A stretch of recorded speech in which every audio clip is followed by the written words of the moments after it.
And so Jesus stood in the middle of this, like he's right in the middle of Master's Commission. He's right in the middle of our day. And he stood in the middle and he told the story of a father and of two sons.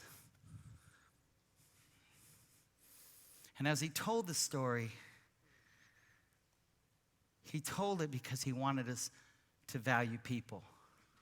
Before I tell the story, I have a man that really has impressed me in my life. And I got to work with him because of Masters, and the great, the legend, Pastor Tommy Barnett. I got to work with this man, Jack Hayford. But Jack Hayford told this story. That was a good story. So I want to start with it. He said, I went outside one day, and in the church parking lot, there was a penny. Penny was in the church parking lot. And he actually had the penny. If you've ever been around Jack Hayford, everything is a story. And he goes, I have a penny in the church parking lot. And he goes, God said, pick up the penny. And I said, God, I'm the pastor of the church. I'm not going to be bending over. It's not the best side, I pick up the penny. I'm not, God, really? It's a penny. It's a penny. I don't need it. And God said, I want to teach you the value of one. Come on. In the beginning, you got to value the one. That's right. So he picked the penny up, put it in his pocket, and he took his wife the next day to the mall. It was a busy mall. If you've ever been to Van Nuys, California, they got some really nice malls right around there, and that's where the one he was in, the big one. And I forget what it's called right now, but he told me, and I remember I went to college out there, so I remember that mall. And he went in there, and in the busy mall, there was a penny. This is Jack Hayford. It's a mall. People are busy. They're walking by the penny. Nobody else is picking up the penny. The penny is in a busy place. God goes, pick up the penny. It's like, oh. So he did one of those swipe numbers like,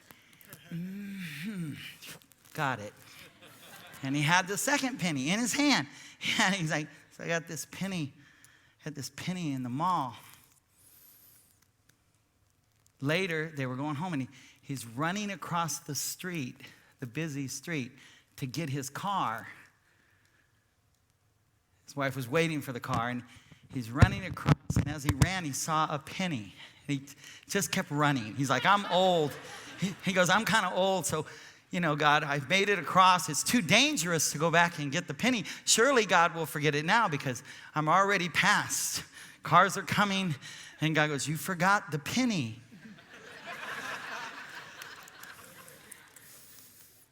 He had to wait till all the cars were gone, and they had to do the other run back out and get down and get the penny. And this penny had been run over so much.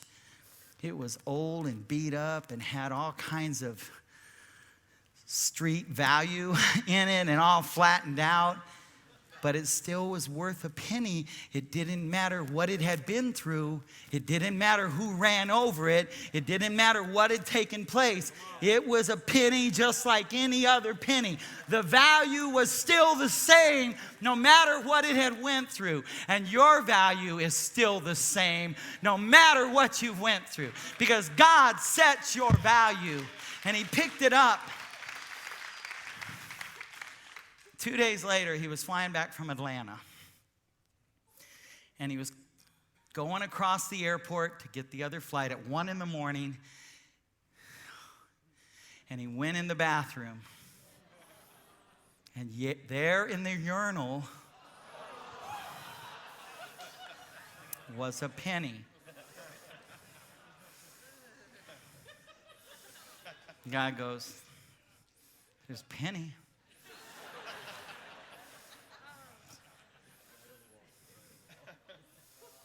So he went and got all the paper towels he could get, flushed the toilet about 200 times and soaked up the rest of the water, picked it up and dumped it there and got some more paper towels and reached in and got the penny and threw it in the sink and washed it and washed it and washed his hands and washed the penny and washed it and put it in his pocket. He had 4 pennies.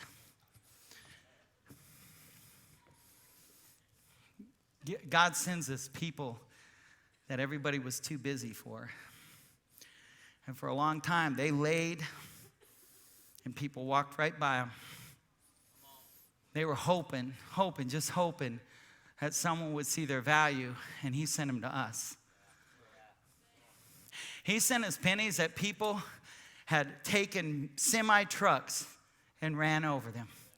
They had laid there so long that part of the concrete, part of the pavement, part of the tar was in their matrix. He sent them to us. He sent us people we got to dig out of the toilet.